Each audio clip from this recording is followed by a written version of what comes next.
सुप्रभात बच्चों। जैसा कि हम बड़े भाई साहब पाठ पढ़ रहे थे जो कि हमारा अधूरा रह गया है, आज हम इस पाठ को पूरा करेंगे। तो हम लोगों ने पढ़ा था दोनों भाइयों के बीच में 5 साल का अंतर है।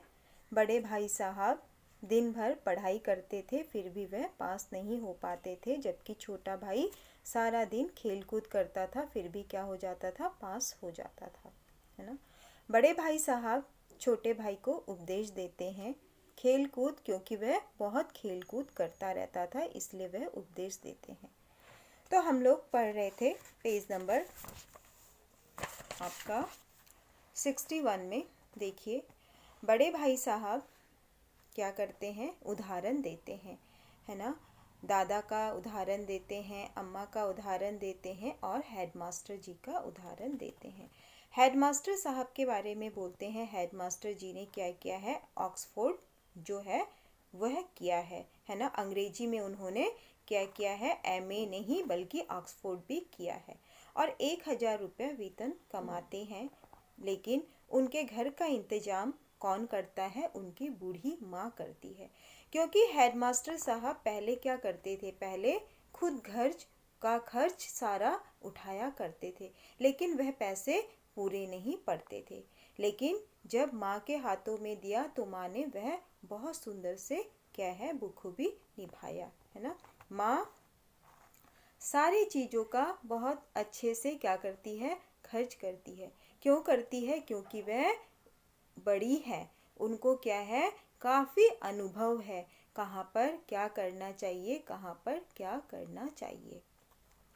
तो बड़े भाई साहब छोटे भाई को कहते हैं कि तुम क्या सोचते हो भाईजान, है ना। तुम यह गरूर तो अपने दिल से निकाल दो कि तुम मेरे समीप आ गए हो, है ना, और तुम स्वतंत्र हो। तुम अपने दिल से ये, दिमाग से ये बिल्कुल निकाल दो कि तुम मेरे बराबर के आ गए हो, यानी कक्षा में हम दोनों के क्या है, बराबर का ही है, हम दोनों बराबर ही हैं। और तुम क्या हो, स्वतंत्र हो। तुम ये सब अपने दिल से निकाल दो। जब तक मैं हूँ तब तक क्या नहीं होगा, तुम बेराह नहीं चल पाओगे, है ना। अगर तुम यो ना मानोगे तो मैं थप्पड़ दिखाकर भी इसका प्रयोग कर सकता हूँ। अगर तुम फिर भी नहीं मानोगे तो मैं तुमसे बड़ा हूँ, है ना। मैं तुम्हें क्या कर सकता हूँ, थप्पड़ भी मार सकता हूँ।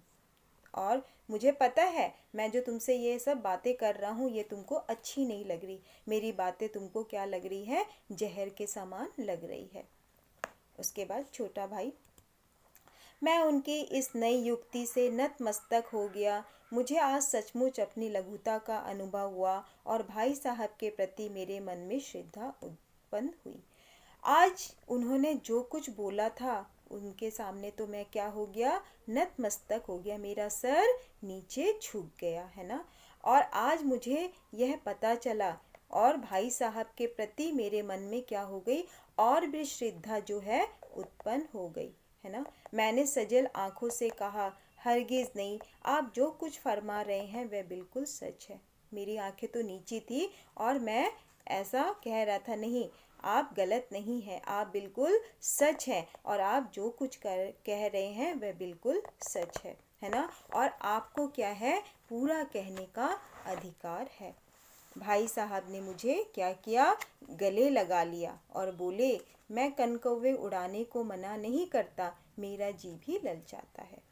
तो भाई साहब बोलते हैं, मैं तुमसे मना नहीं करता कि तुम कनकौवे मत उड़ाओ, तुम क्या है, पतंग मत उड़ाओ, मेरा भी मन करता है, लेकिन क्या करूं, खुद बेराह चलूं तो तुम्हारी रक्षा कैसे करूं, यह कर्तव्य तो मेरे सर पर है। अगर मैं क्या करूं, मेरी इच्छा होती है, क्योंकि बड़े भाई साहब क्या थे, वो भी छोटे थे, उनकी भी इच्छा होती थी, है ना, खेलने की, कूदने की, घूमने की, लेकिन वह ऐसा नहीं करते थे। क्यों नहीं करते थे, क्योंकि वो उनको मालूम था, क्योंकि मैं बड़ा हूँ, अगर मैं ऐसा करूँगा तो मुझे देखकर मेरा छोटा भाई भी ऐसा ही करेगा, क्योंकि उनके ऊपर बहुत सारा कर्तव्य था, है ना, इसलिए वह नहीं करते थे, है ना। तो मैं तुम्हारी रक्षा कैसे करूं, अगर मैं ऐसा करता तो मैं तुम्हारी रक्षा नहीं कर पाता था, यह कर्तव्य तो मेरे सर पर है। संयोग से उसी वक्त एक कटा हुआ कौवा हमारे ऊपर से गुजरा। उसी समय एक क्या हुआ, एक पतंग जो है हमारे ऊपर से गुजरा और उसकी डोर जो है, डोर मतलब रस्सी, वो क्या है, लटक रही थी। और जो लड़के जो थे वह गोल पीछे पीछे दौड़ा आता था। लड़कों मैंने उसको पकड़ने के लिए, उस पतंग को पकड़ने के लिए भागे जा रहे थे।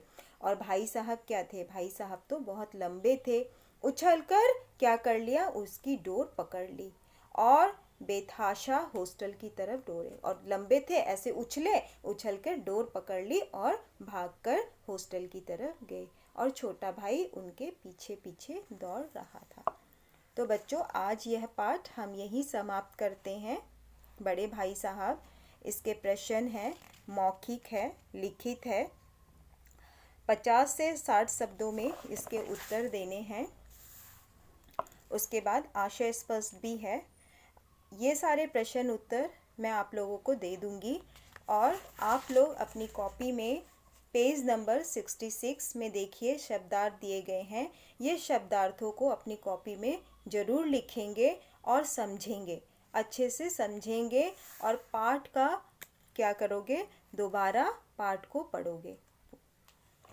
तो आज का पाठ मैं यहीं समाप्त करती हूँ।